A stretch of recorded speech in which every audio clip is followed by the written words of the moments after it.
Toujours avec Alain Loussoirne et Michel Cadet de l'Institut Jean Vigo pour confrontation. On est au combien d'ailleurs? 53e. 53e confrontation, les grands espaces. Et là, on fait un focus sur la partie pyrénéenne, voire catalane du festival. Alors, on est toujours mal servi, etc. Mais là, on a dit quand même, on est chez nous. On va parler un peu de ce qui nous entoure. Donc, grands espaces, la Midi, les Pyrénées et les Catalans et les Pyrénées. Les Pyrénées sur les deux versants. Voilà. Les versants. Ça ne veut pas dire qu'on tombe.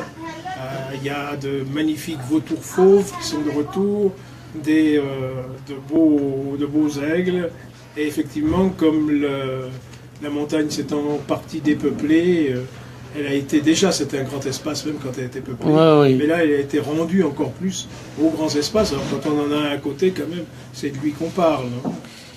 Et c'est sûr que si vous vous paumez au Canigou sous une tempête de neige en février, vous êtes aussi mort qu'au Klondike. Oui, voilà. Donc des films et des réalisateurs. Alors, on parle des films et ensuite des réalisateurs. Il y a un film qui sortira, qui sera diffusé le 31 mars, donc vendredi, à 21h, que je recommande à tous ceux qui aiment le cinéma différent, d'une certaine façon. Mmh. Et c'est Verdmadour. Alors, Verdmadour, c'est un film de Raphaël Gil, qui est un cinéaste espagnol, au départ, hein, qui n'est pas très catalan, mais c'est ça se déroule dans la montagne catalane, dans le Haut-Pallars, et c'est tiré d'un bouquin catalan. Alors, c'est un mélo, un terrible et effroyable mélo, magnifique, avec de très très belles couleurs, ethnographique parce que c'est tourné en 60 et qu'en 60 le Haut-Pallars, il n'y avait pas le moindre hôtel, il n'y avait quasiment pas la moindre route, enfin il y en avait une, hein, mais petite, deux voitures n'arrivaient pas à se croiser, et donc on est dans un autre monde, un monde qu'on ne reverra plus et qui est pris à ce moment-là par un assez bon cinéaste. Les couleurs sont extraordinaires, je ne sais pas si c'est du Technicolor, mais ça y ressemble fort. Et puis le film est un mélo comme on ne peut guère en espérer. Alors en même temps c'est un film très important pour la langue catalane parce qu'au départ il a été tourné donc sous Franco en 60 et il a donc été tourné en castillan, enfin post-synchronisé. Et puis en 67 des notables catalans assez solides je suppose ont réussi à avoir la permission de faire une version catalane, et c'est la version catalane que vous verrez. Alors un film en catalan en 67, quand on connaît l'histoire du franquisme, c'est vraiment une première, et c'est quand même intéressant, quelles que soient les conditions de cette victoire, qu'elle ait eu lieu. Par ailleurs, pour ceux qui parlent bien, ou plus ou moins bien le catalan, parce que le film sera entièrement en catalan, il n'y a pas de sous-titres. Bon, le film, on comprend sans comprendre le catalan, mais par contre, il y a des choses qui sont intéressantes. Par exemple, on l'a doublé en barcelonais. Or, dans le Haut-Pallars, le barcelonais, n'y a pro. Voilà. Donc, c'est aussi sur le, sur le rapport aux accents, sur le rapport au patois de catalan. Donc, le catalan n'est pas là un patois, mais c'est une langue, mais qui a des patois. C'est un peu, on le referait pas comme ça. Mais justement, ça c'est vraiment un témoignage d'une époque. Alors la Filmothèque de Catalogne l'a restauré, elle en est très fière, elle nous l'a confié, et il sera présenté par Octavi Martí, qui est le directeur adjoint de la Filmothèque de Catalogne. Donc un vrai rendez-vous pour les Catalans. Donc, on a aussi un film catalan sur les grands espaces, puisque y a des Catalans qui s'enferment dans des porte-conteneurs et qui les filment. Oui, alors c'est un film de Mauro Hercé. Ouais. Alors, le film n'est pas en catalan, il doit être le peu qu'il y a, si j'ai bien compris. C'est en anglais. C'est en anglais. Et surtout des films. Oui, parce que les marins, voilà. Oui. Il y a le capitaine qui parle anglais et aux autres qui répondent. Bon, alors c'est un porte-conteneur, on a embarqué là-dedans, c'est une impression de voyage sans fin. On a l'impression de 2001 l'Odyssée de l'espace, ça fait penser à ça par moment. Le cargo évidemment ne veut pas s'arrêter, donc on traverse la Méditerranée. Oui, c'est pas la croisière s'amuse, quoi. Voilà, on va dans l'océan Indien, etc., etc. Et ça donne une impression.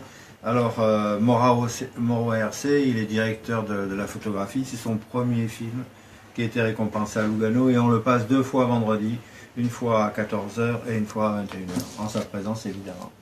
Donc on pourra venir le rencontrer, l'interviewer. Oui, et le soir, on aura le choix donc entre Verdmanour ou le film de Mauro Hercé. Voilà. Choisis ton camp, camarade, comme on disait. Mais ce sera toujours un camp catalan. Voilà, peu importe. Comme disait Pikov dans Twist Ganamoku, même con, un communiste reste un communiste. Oui, mais un communiste n'est pas un catalan nécessairement. Voilà. Et un catalan n'est pas nécessairement communiste. Tout le monde ne s'appelle pas André Marty. Non. Il nous reste de parler de Marc Recha. Marc Recha, fameux réalisateur catalan. Oui, alors qu'on a reçu plusieurs fois. Oui, voilà. On l'avait d'ailleurs reçu pour Pau et son frère, enfin, Pau et Seu German. Ouais. Et donc, qui est un film sur la montagne. Hein, réellement, c'est qu'est-ce qu'on fout à Barcelone quand on pourrait vivre à la montagne. C'est pas faux. Et finalement, pourquoi pas redescendre quand même à la fin. Oui, parce que bon, ils se sont rendus compte qu'ils n'avaient pas le câble, tout ça. Mais c'est un peu raccourci. Et puis... Tu as l'affiche là devant nos yeux? C'est ça l'affiche? Ah non, ça c'est Easy Rider, non? Non, et puis on passera aussi, alors son dernier film, Un jour parfait pour voler, qui n'est toujours pas sorti en France. D'accord. Donc on pourra le voir en exclusivité.